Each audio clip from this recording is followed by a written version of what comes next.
Now, as for the second part of this problem, and we're looking at rainfall again, is that you're taking a look at a Cornell University student, Ithaca, for 4 years. Let y bar represent the mean amount of rain for those 4 years. Describe the sampling distribution model, okay? And we're going to do that real quickly, and it's going to be pretty straightforward. And so what we're trying to solve for is what is the probability that those 4 years average less than 30 inches of rain. So our assumptions are pretty much the same. We're still going to have a mu is equal to 35.4. We're still going to have the population standard deviation of 4.2. But now we're going to take this sampling and we're going to say y, or it could be x bar depending upon your textbook, is 30 inches. And in fact, we're going to do less than or equal to 30 inches. And our sample size is, these are the givens, by the way. Our sample size, n, is equal to 4 years because the student was there for 4 years.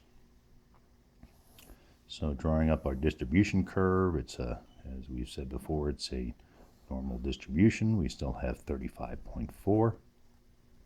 We still have the standard deviation of 4.2.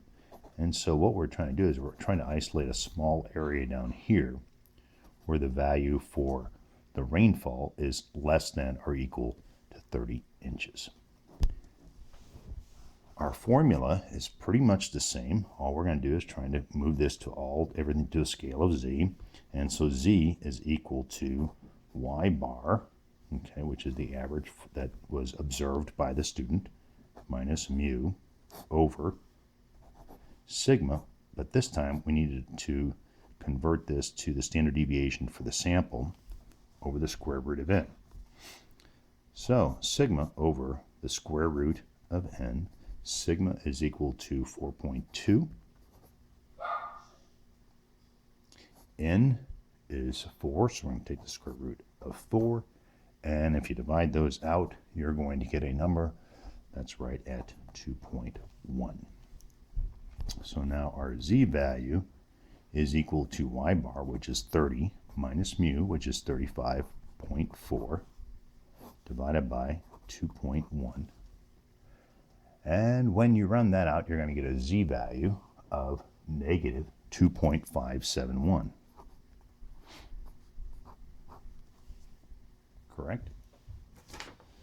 Now we're going to go to our z chart, and we're going to go to the negative z chart this time.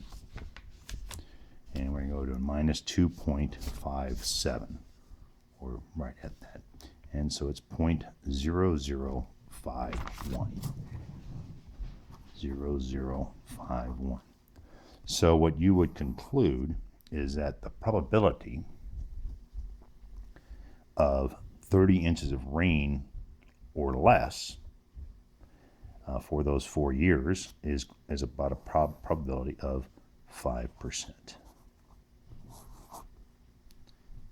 And that concludes the comparison. Basically what we did here is we compared a situation where we had the standard deviation was predetermined, pre-calculated in the overall population, but then on the second part we had to adjust a little bit for the fact that it was a sample of 4, and the way you did that was with this formula here, sigma over the square root of n. That concludes the section on area under the curve and sample distribution.